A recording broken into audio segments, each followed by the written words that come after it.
दोस्त, लाइफ में जब लगे कि अब कुछ नहीं बचा है तो ये कहानी जरूर सुन लेना। एक बार की बात है, महात्मा बुद्ध का एक शिष्य कहीं जा रहे थे। रास्ते में उन्होंने देखा कि एक बूढ़ा व्यक्ति एक चट्टान पर बैठकर रो रहा है। वे उसके पास गए और बोले, क्या बात है, तुम कौन हो और क्यों रो रहे हो? उस शिष्य की बात सुनकर उस व्यक्ति की सिसकियां थम गई। वह अपने आंसू पोंछता हुआ बोला, मैं पास के गांव का रहने वाला एक बदनसीब व्यापारी हूं। मैं जो भी काम करता हूं वह बिगड़ जाता है। व्यापार के चक्कर में मैंने अपने पत्नी के सारे गहने भी गंवा दिए। मैंने अपने परिवार को भी खो दिया।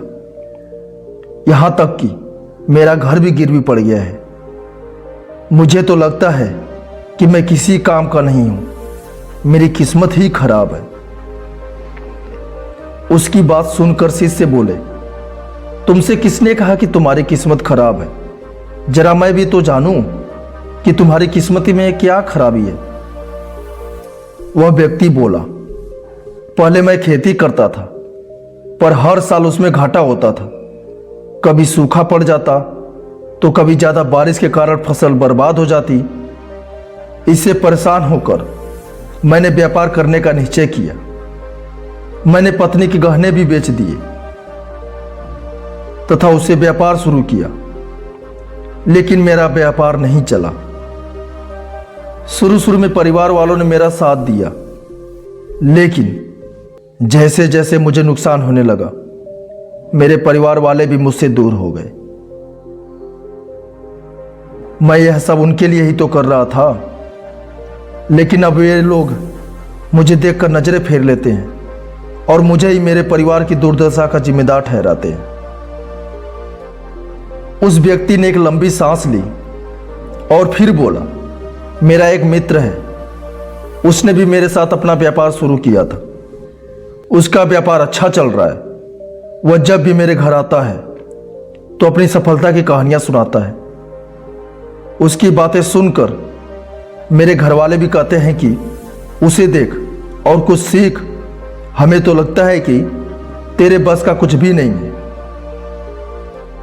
उन लोगों की बातें सुन सुनकर अब तो मुझे भी लगने लगा है कि शायद मेरे बस का कुछ भी नहीं है। अब तो मुझे अपना जीवन ही व्यर्थ लगने लगा है। मेरे मन में ख्याल आता है कि अपना जीवन समाप्त कर लूं। मैं यहां आया भी था इसी इरादे से, लेकिन हिम्मत नहीं कर पाया, इसलिए यहां एकांत में बैठकर रो रहा था। शिष्य बोले, ओह, ये बात है।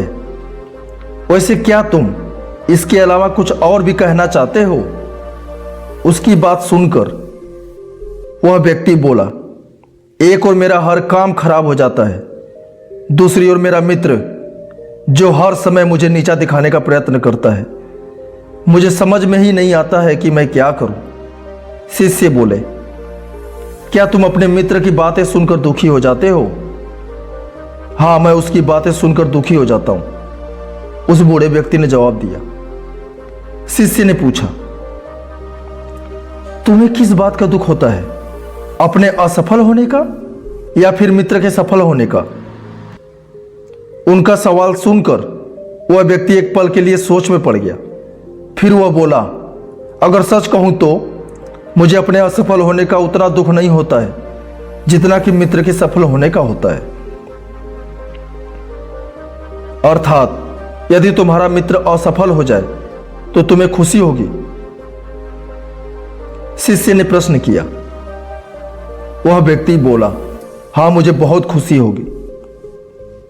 इसका मतलब है कि तुम्हारी खुशी तुम्हारे मित्र पर निर्भर है। शिष्य बोले, अगर वह चाहे तो तुम्हें खुश कर सकता है और अगर चाहे तो वो तुम्हें दुखी कर सकता है। तुम स्वयं से न तो खुश हो सकते हो और न ही दुखी हो सकते हो।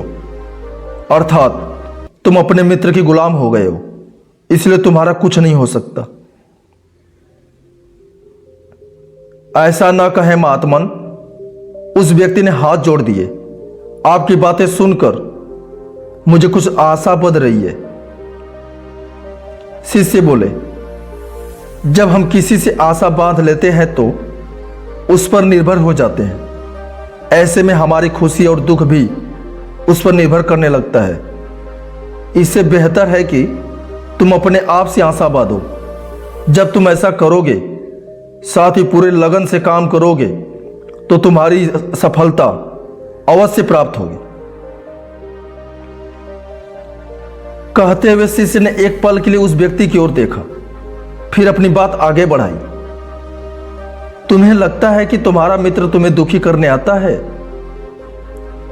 पर अगर विचार करो तो वह बातें तो सच्ची ही कहता है। वह अपने संघर्ष और अनुभव की बातें बताता है। तुम उन बातों से बहुत कुछ सीख सकते हो। तुम्हें तो इसके अलावा उसका धन्यवाद भी करना चाहिए कि तुम्हें घर बैठे कुछ अनुभव मिल रहे हैं। तुम उन अनुभवों का लाभ उठाओ, नई शुरुआत करो, कर्म करते जाओ, हार मत मानो। एक दिन तुम्हें सफलता अवश्य मिलेगी। आज तुम जिसे अपना बुरा वक्त या बुरी किस्मत कह रहे हो, एक दिन यह बदल जाएगी। इसी के साथ तुम्हारे विचार भी बदल जाएंगे। और देखना, जब तुम्हारा अच्छा वक्त शुरू होगा, तब तुम्हारा मित्र भी तुम्हें अपनी सफलताओं की कहानियां नहीं सुनाएगा। तब वो अपनी असफलताओं की बातें बताएगा, ताकि तुम उसकी बातें सुनकर भ्रमित हो जाओ, तुम्हारा आत्मविश्वास हिल जाए और तुम गलत निर्णय ले सको। लेकिन उस समय भी तुम्हें अपनी बुद्धि का प्रयोग करना होगा। तुम्हारा मित्र जैसे आज तुम्हें दुखी करने आता है, उस तरह उस समय भी वो तुम्हें दुखी करने ही आएगा। क्योंकि जिस तरह उसे दुखी देखकर तुम्हें मजा आता है, उसी तरह उसे भी तुम्हें दुखी देखने में उतना ही मजा आता है। वह व्यक्ति बोला, आपने सही कहा, लेकिन मेरा सबसे बड़ा दुख यह है कि मेरे परिवार के लोग भी इसमें शामिल हैं। वास्तव में तो अपने परिवार के लिए अच्छा करना चाहता था, लेकिन वे लोग भी मेरी बात नहीं समझते हैं।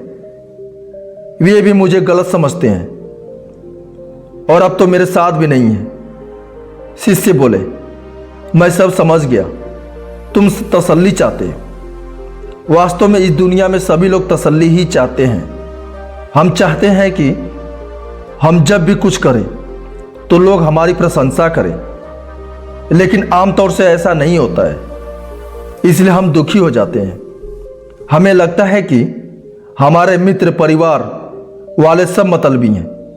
लेकिन तुम अगर किसी को अपना परिवार मानते हो और उसके लिए कुछ करना भी चाहते हो, तो तुम्हें ऐसा क्यों लगता है कि तुम दूसरों के लिए कुछ कर रहे हो? वास्तव में तुम अपनी खुशी के लिए कर रहे हो। इसलिए परिवार के लिए कुछ करना वास्तव में अपने लिए ही करना होता है।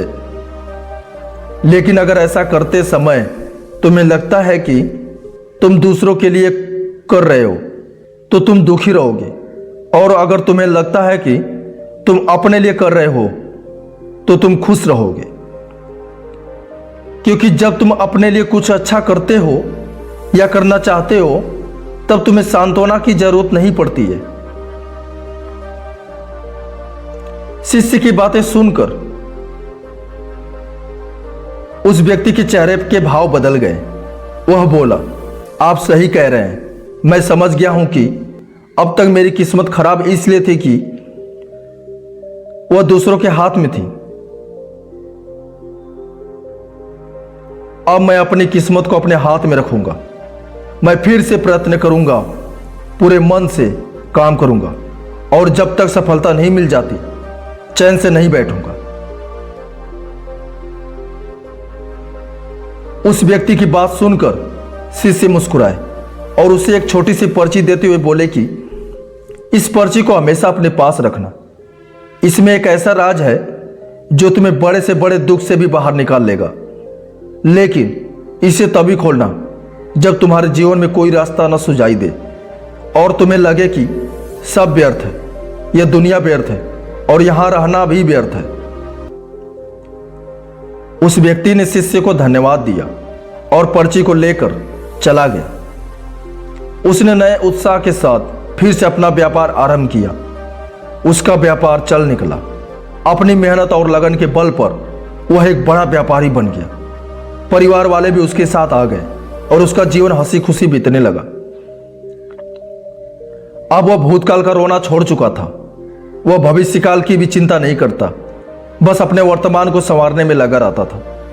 और जो कुछ भी करता था वो अपने लिए करता था, अपनों के लिए करता था, इसलिए वह प्रसन्न था। उसके जीवन में अब कोई दुख नहीं था। लेकिन वक्त हमेशा एक जैसा नहीं रहता है, वक्त बदलता रहता है। उसके जीवन में भी बदलाव आया।